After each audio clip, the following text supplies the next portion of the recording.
July 16, 1852, Dallas County, Alabama. The heat hangs heavy, the kind that makes the air shimmer like a blade. The cicadas scream in the trees louder than sermons, louder than chains clinking at dawn. Dust lifts from the road when the wagons pass, carrying cotton so white it blinds, cotton so heavy it breaks backs. And in that silence, after the cicadas stop, a story takes shape. Solomon. That was his name. Solomon, the man who bent his back to the furrows and bent his knees to the lash. Solomon, 31 years old, born into the fields of another man's hunger. He was broad-shouldered, scar-scored, with hands that told stories of timber and plows, scars layered like rings of a tree. His voice was quiet, low, measured, because words could cost a tooth, a rib, a life. But his silence was not emptiness. His silence was a weapon being sharpened. They called him boy. They called him nothing. They called him a tool. But in his own chest he whispered his name like a heartbeat. Solomon, Solomon, Solomon. He was trained to work, to sow, reap, haul, kneel, to bow his head when the overseer spat, to answer yes, master, when Thomas McGraw barked his name, when Samuel Pierce demanded more weight on the wagon, when Elijah Carter snapped the whip just to hear pain sing back. But what he did instead was listen. He remembered every insult. He remembered every lash. He remembered the way his sister Lydia screamed when they tore her from the yard, the way his mother's hands trembled when she had nothing left to give him but silence. He remembered, and he did not cry. He just waited. The plantation smelled of iron and sweat, smelled of grease cooking in cast iron pots, smelled of blood drying on rawhide. At night, the cabins crackled with whispers.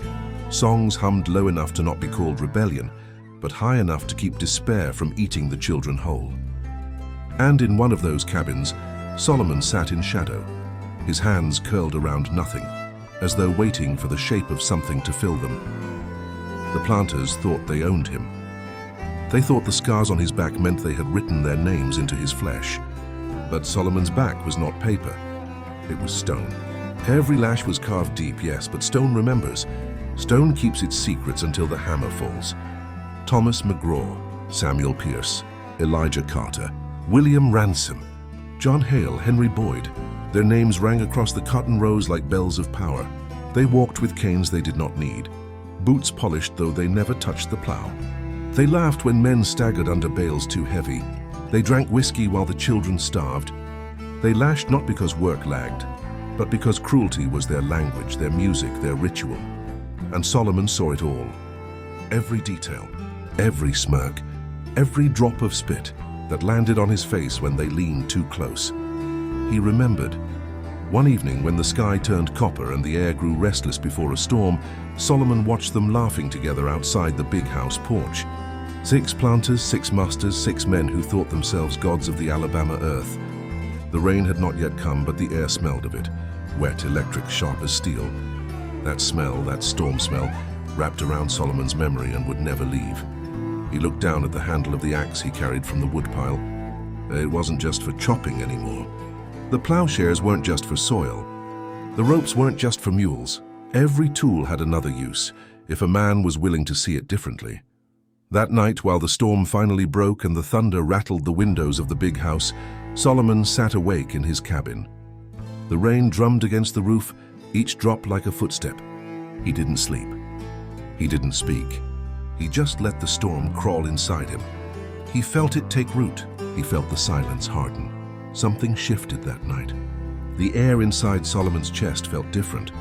Not because he hated more than yesterday, no. Because he understood what the silence had been building toward. This is the true story of Solomon, the slave of Alabama who tied and lashed 6 planters in a single night of storm and fire. A man turned from stone into hammer, from silence into thunder.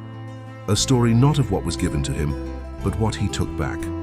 Before we continue with the video, drop a comment telling us where you're from and what time it is over there. And don't forget to subscribe to the channel.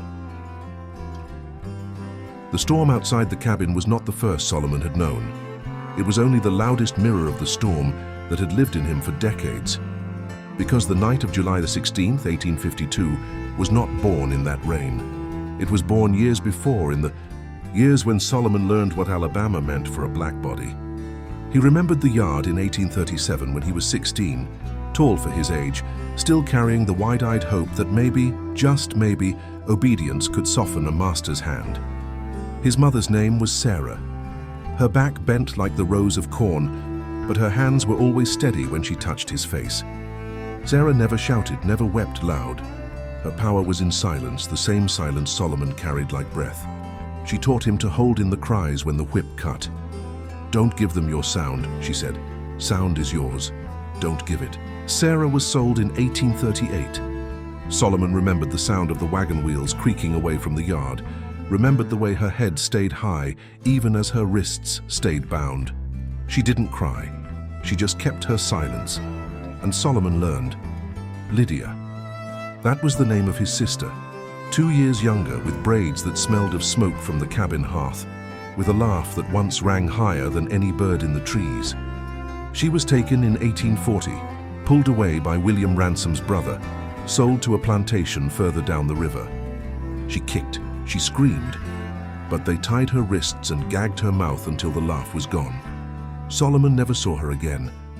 He remembered her name every day. Lydia, Lydia, Lydia. They promised Solomon once.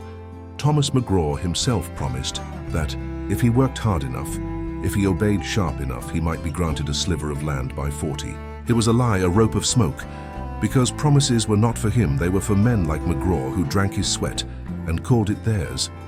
Solomon carried that lie like an ember, not because he believed it, but because he wanted to watch it burn. He remembered the winters too, not the snow. Alabama's soil rarely knew snow, but the cold. The way it cut through the thin cloth they gave him, the way his fingers cracked until blood streaked the cotton he picked. He remembered his brother James falling sick in the winter of 1845. James coughed until blood stained his lips. No doctor came, no preacher prayed. James lay in the dirt until the breath stopped. The next day, Samuel Pierce ordered Solomon back to the fields. No mourning, no pause, just work. James, James, James. A name carved into Solomon's silence like a blade. Every scar told a story. The long one that curved across his left shoulder, that was from Elijah Carter, who split the whip down too hard. Not because Solomon slowed, but because Elijah liked the sound. The jagged cut at his ankle, that was from John Hale, who set dogs on him when he tried to fetch water without permission. The scar on his temple, that was from Henry Boyd's cane, slammed down for the crime of meeting another man's eyes. They called it discipline, but it was really hunger. Hunger to break a man down until he was only hands and feet, no spirit, no name. They called it law, but it was really theft. Theft of blood, theft of children, theft of sound. Solomon remembered everyone. Thomas McGraw with his sharp nose and sharper words, Samuel Pierce, who always smelled of tobacco and sweat, who smiled when men cried, Elijah Carter, who drank until he couldn't stand, then lashed others to make himself feel steady. William Ransom, who polished his boots while others bled in the dirt. John Hale, who spat on women when he passed. Henry Boyd, the youngest, who craved cruelty to prove himself older. 6 names, 6 weights on Solomon's chest. Day after day, year after year, Solomon bent under them. But bending is not breaking. The oak bends in a storm but does not snap, and when it rises stronger. One night in 1849, Solomon sat outside his cabin and looked at the stars. The sky was wide, endless, a black cloth pricked with silver. He thought of Sarah, of Lydia, of James. He thought of how silence can stretch, but not forever. He made a promise, not to the planters, not to himself, but to the dead. One for every name, he whispered. One for Sarah, one for Lydia, one for James, and more for me. From then on, Solomon began to notice things differently. The weight of the ropes stacked near the stables, the strength of the knots used to bind barrels, the way the lash itself was looped when not in use. He studied not just survival, but possibility. He said nothing, but he remembered everything. The resentment grew slow like roots under soil, not visible, not loud, but steady, reaching deeper and deeper. And when the rain came, when the storm cracked, he would be ready. In 1851, he watched Thomas McGraw lash a boy no older than 10. The boy's name was Daniel. His crime was stumbling under a bale twice his size. The whip fell, sharp as lightning. Daniel's scream carried across the rows, and Solomon stood, fists clenched, teeth locked, eyes burning. Not because Daniel was family, though every slave was family of a kind, but because the scream was sound stolen too soon. Because silence should be chosen, not forced. That night, Solomon pressed his palm to the scar on his shoulder. He felt it as though it was still fresh. He whispered, "Daniel." Another name, another ember, another reason. By 1852, Solomon's silence was full to bursting. It was no longer the silence of fear. It was the silence before thunder. He rose each day, worked each row, bowed each time, but inside him the storm coiled tighter. Every insult added weight. Every lash added fire. Every memory of Sarah, Lydia, James, Daniel turned his silence from shield to sword. They thought they had broken him. They thought the chains were iron. But the chains were memory, and memory can be sharper than steel. And so the past lived in Solomon's chest, alive and burning. Sarah, Lydia, James, Daniel. Names like a drumbeat. Names like the rhythm of work in the fields. Names like the steps of a march no one else could hear. He didn't cry. He didn't beg. He just remembered. And the remembering was enough. The summer of 1852 baked the soil until it cracked like skin left too long in the sun. The days stretched merciless. Hours counted not by clocks but by lashes of the overseer's voice. Solomon rose before dawn, bent to the rows, hauled until dusk. Every day the same. Every scar another page in the book of silence. But books fill, and silence breaks. The breaking point came not in daylight but in twilight, when shadows stretched long and thin across the fields. Thomas McGraw had been drinking again. His boots clicked against the wood of the porch. He called Solomon forward.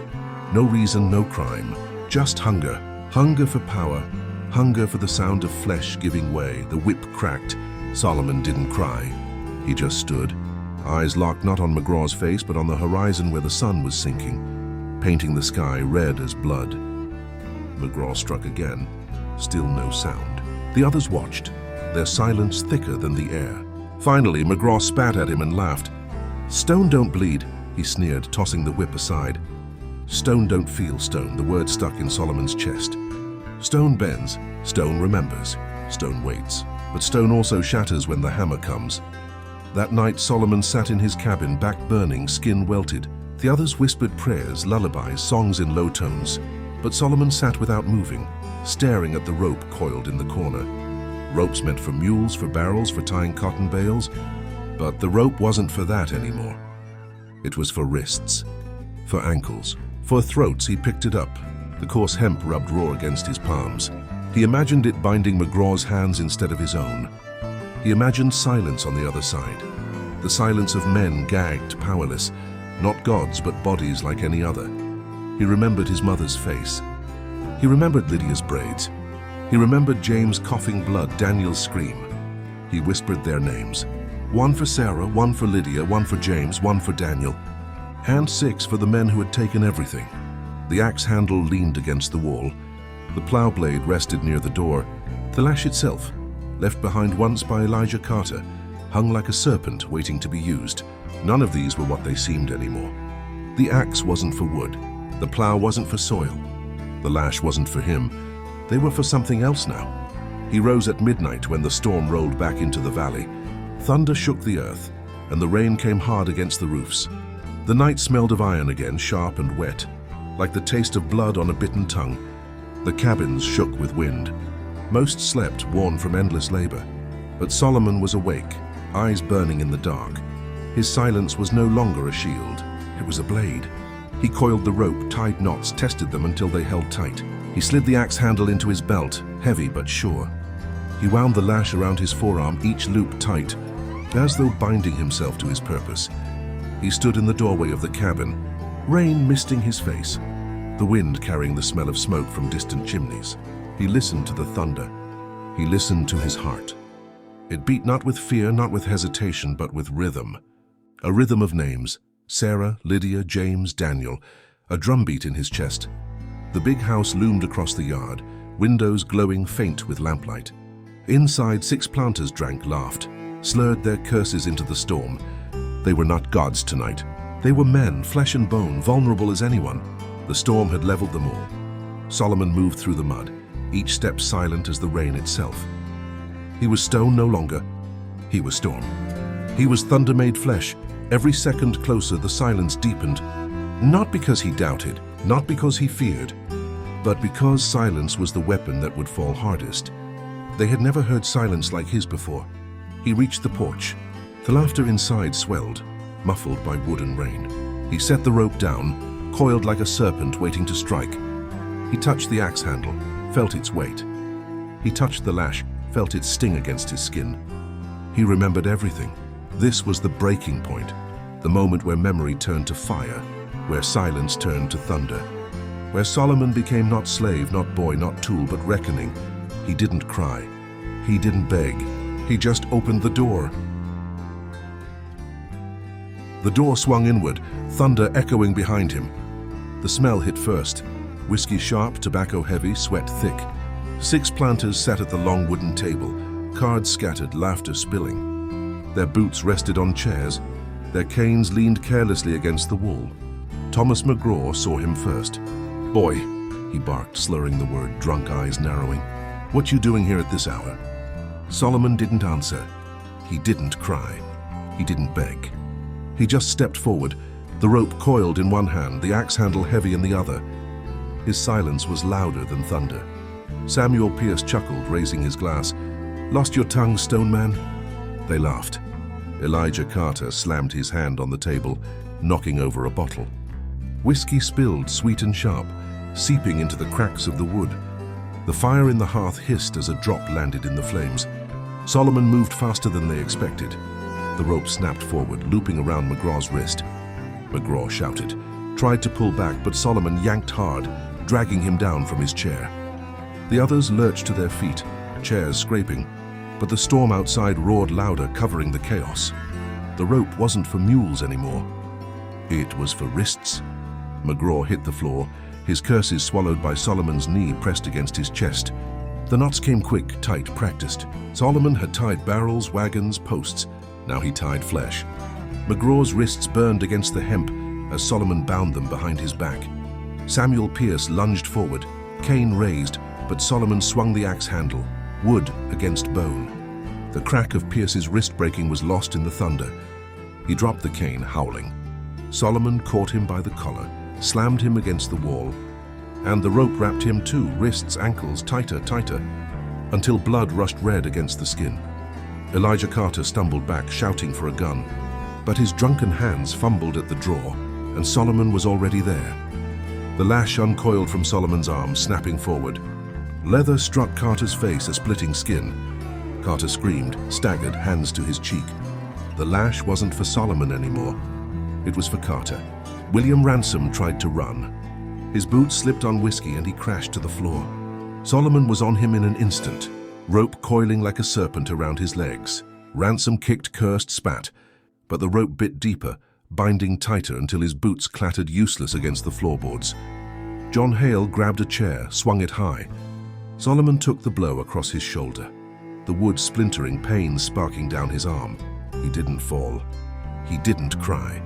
He just stepped forward, drove the axe handle into Hale's stomach. Hale folded, breath gone, collapsing against the table. The cards scattered like feathers.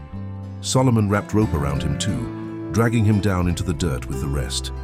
Henry Boyd, the youngest, the cruelest, tried to hide behind the hearth. His hand reached for the pistol hanging above the mantel, but Solomon's lash struck his wrist, sent the pistol clattering into the fire. Sparks flew, smoke rose. Boyd shrieked as the rope closed around him, pinning him to the floor. One by one they were tied. 6 planters, 6 gods of Alabama soil. Now 6 men bound like the mules they once whipped. Their curses filled the room, desperate, slurred, furious. But their words were nothing against the silence in Solomon's eyes. He remembered every scar, every insult, every name. He whispered them as he moved. Sarah, Lydia, James, Daniel. He whispered the names like prayers, like thunder rolling low across the valley. McGraw spat at him, face twisted. "You'll hang for this, boy. You'll burn." Solomon leaned close. His voice was low, steady, the first words he'd spoken in hours. "Stone don't burn, storm don't hang." Then he raised the lash. The lash cracked through the air, louder than thunder, sharper than lightning. It struck McGraw's back, splitting cloth, splitting skin. McGraw screamed, his voice high, breaking, nothing like the laughter of hours before. Solomon didn't stop. One strike for Sarah, another for Lydia, another for James, another for Daniel. The rope strained, McGraw writhed, but the lash sang on. Pierce cursed, tried to kick. The lash found him next. Leather cut across his chest, across his cheek, across his pride. His curses turned to cries, his cries to whimpers. Solomon didn't pause. Not because Pierce was weak, but because Pierce had been strong when others begged. Now it was his turn to beg. Elijah Carter spat blood, tried to laugh through broken teeth. "You'll never get away," he hissed. Solomon struck harder. The lash coiled around his neck, drew blood. Carter's laugh choked into silence. Silence given back to him. William Ransom wept. He begged, he pleaded. "Mercy," he cried. But mercy had been sold with Lydia, buried with James, burned away with Sarah's wagon wheels. The lash fell anyway, cutting tears into blood. John Hale thrashed, shouted that his family would avenge him. Solomon struck his legs, his chest, his face. Hale's shouts cracked into sobs. His threats turned hollow. The lash was truth now, and truth didn't bend for threats. Henry Boyd, the youngest, screamed loudest. His voice cracked higher than Daniel's scream had years ago. Solomon stopped for a moment, just long enough to look at him. "You liked screams," Solomon said, voice steady. "Now you know them." The lash fell again and again until Boyd's voice broke entirely. The storm outside raged. Rain battered the windows, lightning lit the room white. The smell of blood mingled with whiskey and smoke. The fire in the hearth hissed under dripping whiskey, spitting sparks across the floor. The planters writhed, bound, lashed, their power stripped bare. Solomon's arm ached, his shoulder throbbed, but he did not stop. Each lash was a name. Each strike was a memory. Sarah, Lydia, James, Daniel, over and over, until the names became rhythm, until the rhythm became thunder. The big house had never been so silent. Not because the men weren't screaming, they were, but because their screams meant nothing. The silence was in Solomon, the silence of a man who had already accepted his fate. He wasn't fighting for freedom. He wasn't fighting for tomorrow. He was fighting for memory, one for every name, one for every wound, one for every silence he had held. At last, when his arm could no longer lift, Solomon let the lash fall to the floor. The rope-bound bodies lay in the dirt, bleeding, broken, humbled. The storm roared, and for a moment it seemed the earth itself was shouting with him. He looked at them one by one. Thomas McGraw, Samuel Pierce, Elijah Carter, William Ransom, John Hale, Henry Boyd. 6 names that had ruled Alabama's soil, now carved into his silence forever. He didn't cry. He didn't smile. He just stood in the wreckage, breathing smoke, blood, storm. His silence spoke louder than any word could. When the storm broke and the rain thinned to a whisper, dawn crept slow across Dallas County. The sky bruised purple, streaked with gray, heavy with the smoke of last night's fire. Birds did not sing that morning. Even they seemed to know the silence was not for breaking. In the big house, 6 planters lay bound, bloodied, gagged by their own helplessness. The rope still held, knotted tight as though the storm itself had tied them. Their faces swollen, their pride cracked wide open. They were no longer guards of Alabama soil. They were men, flesh, blood, mortal. Solomon stood among them, chest rising steady, eyes dark as the river before dawn. His arms ached, his back burned, but he did not tremble. He had done what silence demanded. He had given names back their weight: Sarah, Lydia, James, Daniel. Each remembered, each avenged, each spoken in the language of rope and lash. When the first light touched the windows, the others came. Slaves from the cabins, overseers from the fields, neighbors drawn by smoke. The sight froze them all. 6 masters tied like animals, their own tools turned against them. And Solomon standing still, neither hiding nor boasting, just waiting. He didn't run. He didn't beg. He just stood. Because running was never the plan. The plan was memory. The plan was names. The plan was silence answered. The alarm spread. Riders carried word down the river, across plantations. Men gathered, armed, furious. They dragged Solomon out into the yard. the ropes now wrapping him instead of them. But he didn't fight. He didn't curse. He walked steady as if each step belonged to him. Thomas McGraw shouted for execution on the spot. Samuel Pierce spat blood, demanded fire. Elijah Carter swore he'd see Solomon's body torn. But their words were hollow, cracked, broken. For the first time, they were the ones unheard. They locked him in the smokehouse until the gallows could be raised.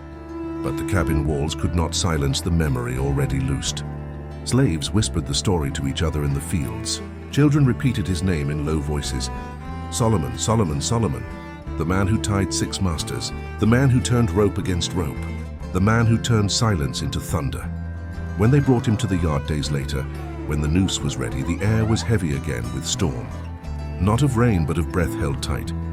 The planters wanted spectacle, wanted fear. But what they saw instead was Solomon standing straight, his eyes steady on the horizon. He didn't cry. He didn't beg. He just spoke, voice low, voice sure. One for Sarah, one for Lydia, one for James, one for Daniel. One for every silence you forced.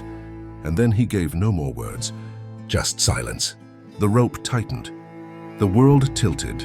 And Solomon became part of the ground, part of the air, part of the memory that no noose could kill. The aftermath was not written in newspapers. The planters buried it in whispers, ashamed, afraid that others might hear, that others might rise. But memory moves in ways paper cannot. The slaves carried his name. They told his story in the cabins, in the fields, in the nights when work was done and silence was heavy. They said his name like prayer, like thunder, rumbling distant but certain. And the land remembered too. The Alabama soil, soaked with blood and rain, held the echo of that night. The big house never stood the same, its walls charred by fire, its halls haunted not by ghosts but by silence too loud to ignore. Years later, when freedom came, fragments of the story surfaced. Some said Solomon lashed each man until dawn. Some said he left them alive as warning. Some said he smiled at the gallows. The details shifted, but the truth remained. He broke the silence. The legacy lived not in what was written, but in what was spoken. In the rhythm of work songs, his name appeared. In the whispers of elders to children, his story pulsed. Not because he escaped, he did not. Not because he survived, he did not. But because he remembered, and because he made them remember. This is the truth of Solomon, the slave of Alabama who tied and lashed 6 planters during the storm of 1852. A man who turned rope to weapon, silence to thunder, memory to fire. And if this story reaches you now, across centuries, across silence, it is because silence cannot hold forever. Fire breaks through, blood speaks back, memory survives. Subscribe, share, and carry Solomon's name with you. Because stories like his are not just history, they are the thunder waiting inside silence.